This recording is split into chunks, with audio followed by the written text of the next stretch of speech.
So welcome back to our fifth edition here of the America 2.0 series. I'm your host, Adam Morgan. Here we try to celebrate and focus on strong people-centric leadership with leaders from the community, from business, from technology. And here today, I'm really pleased to be joined by Reisa Bryan. Reisa is a longtime friend of mine. She is the Managing Director and Global Chief Operating Officer of Nuveen Real Estate. If you're not familiar with Nuveen Real Estate, they're one of the largest real estate private equity investment companies in the world, managing over 130 billion in assets. Reisa also happens to be an amazing wife and mother on top of all those daily responsibilities she has. So Reisa, thank you for joining us. Oh, thanks for having me, Adam. So the world changed here in 2020, obviously, and times are different, and certainly different than anything you or I have ever experienced in our lifetime. I'm curious, first at a personal level, has what's gone on changed you as a person, as a wife, as a mother, as a friend? Well, Adam, as you know, I am the epitome of an extrovert. So not having the human interaction has been a real struggle for me. You know, as a spouse and a parent, I think the family would say they appreciate the at-home time. I'm making breakfast, lunch, and dinner, so meals prepared is certainly welcomed. I must say I do appreciate the time spent with the family bonding. As you know, I travel every day, every week, and so this has allowed me to slow down and spend lots of time with the family. With respect to friends, I would say not much has changed outside of the human interaction. We can still have our virtual happy hours and things of that nature, though honestly, I'm not a big fan of it. I still need that sort of human touch, so I'm going with the flow. And I would say as far as you know, anybody else is concerned, they are still getting Reisa in the flesh. It's just virtually.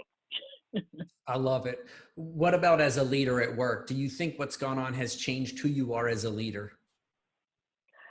Yeah, you know, I've been forced to become a lot more agile, I'd say, than I've ever been before, in that I've had to pivot in the ever-changing environment, as you could imagine, while bringing everyone else along.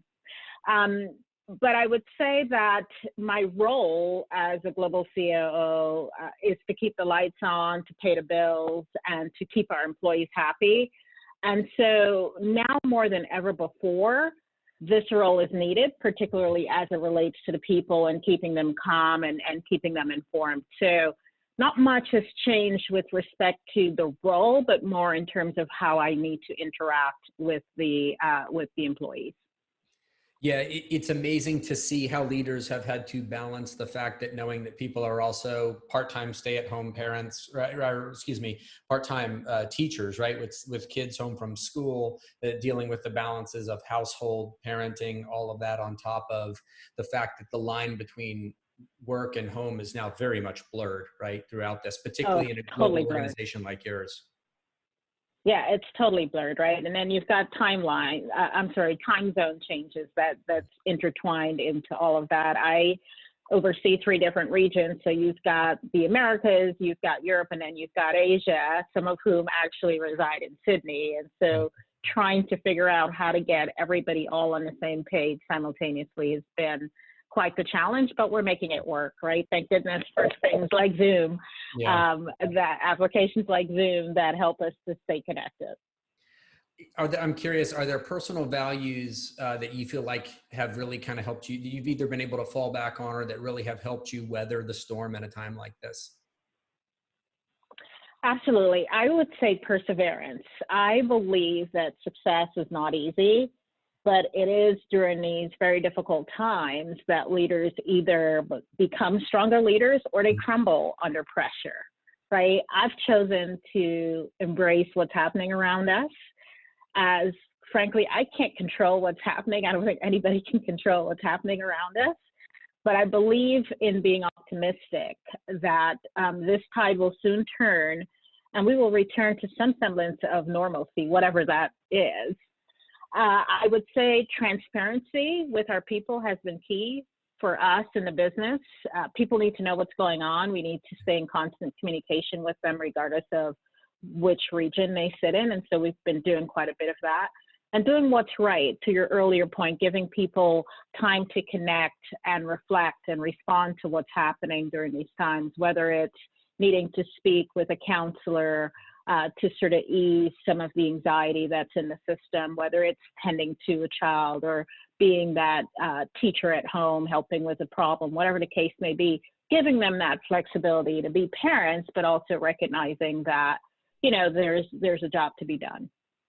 Yeah, absolutely. I'm curious, do you think there's things that have changed with your business that will become permanent as a result of this? Yeah, it's a good question, and I pondered on this question, right? I think there are simple things, right? Like handshakes. I'm a hugger, hugging, being in close proximity to clients. That will all be contemplated. Not to mention getting on an airplane and being inches away from someone who may or may not be infected, right? I think our entire business engagement will change now. Permanently, it's all relative, right? I think like anything else, people tend to have a short memory. So I think in the short term, you know, a year to 2 years, you might still have people abstaining from doing some of the things that we would have done pre-COVID. But post-COVID, it's hard to tell, right? I think that you will have the group of individuals that will be skeptic about either coming back into the regular work environment, either, you know, flying on a plane, whatever the case may be. But in terms of permanent, I think it's still too early to tell what permanent will be and how long that will actually last. Yeah, I was actually talking to someone who's a Fortune 500 CEO the other day, and he was making the point. He said, it's funny, we keep saying the new normal, but it feels like the new normal gets redefined each month, right? And so it's a moving target, right? And so, yeah. I would agree. Yeah. No, I was going to say the new normal might be exactly what we're living right now. Who knows, right? And again, I think time will tell. 2 of the CIOs we've interviewed for this series also said that their CEOs had said, you all are being so productive remote. I'm going to dial back business travel budgets going forward because people are going to really have to stop and pause and go, do I need to board a plane to go have this meeting, or can it be done virtually? Yeah, and it's a great point. I think all businesses are probably contemplating pieces of that. Now, in my business, we need to travel to see assets. We need to travel to see clients. And so while some of the non-essential travel may be reduced, most of it will continue. It has to, right? Because if I, as I live in Charlotte, need to see a property in New York, or if I need to go visit a client in London, I still need to get on a plane to do so. And that's the majority of our investment team. So from that perspective, even though we're doing it virtually today, it's not ideal. We will need to get back on the road to physically see clients and to physically see the assets. Yeah, great point. Great point. Last question, because I am going to hold us to our short form format here on this webcast series. As I mentioned before, the response of this is unprecedented, right? It's hard to compare it to anything. Well, we've never lived through anything like this before. Is there something you'd like to see us do going forward to be better prepared for whatever the next time is? Yeah, you know, this is such a loaded question, right? Mm-hmm. I think the mere fact that this is a global pandemic and the government is managing the mitigation efforts, I think that's the first challenge, right? I believe that healthcare professionals are trained and, more importantly, educated on health issues, and they should be the ones dictating how these situations should be handled in partnership with, obviously, our local governments. However, it seems that in many countries, it's quite the opposite.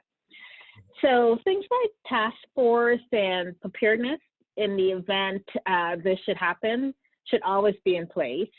Proper equipment, vis-a-vis testing, tracking, and all of those things that help to mitigate these situations, I think shouldn't be recommended, but in fact, they should be enforced, right?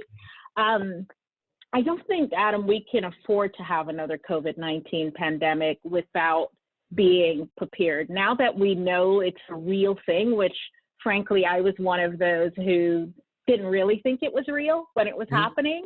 I remember very vividly, my boss and I were in Madrid when it started to sort of hit Europe, and we headed back to the US. And at that point, it became real because we were following the Johns Hopkins map, and you could see the spread happening like within minutes. And it became real for me that this is a real thing. And I don't think that we were prepared as Americans. Yeah. Others may have been. And I think there's certainly things that we can do now that we know in terms of having a task force, testing, et cetera, to be better prepared in the future. But hopefully we don't have to deal with it again in the future. Yeah, great points. Couldn't agree more. Obviously, you're spot on. And I'm going to keep us to our time format, but I want to pause and thank you. I know you're incredibly busy. I miss you as a friend. I'm looking forward to seeing you again as we're both recovering extroverts.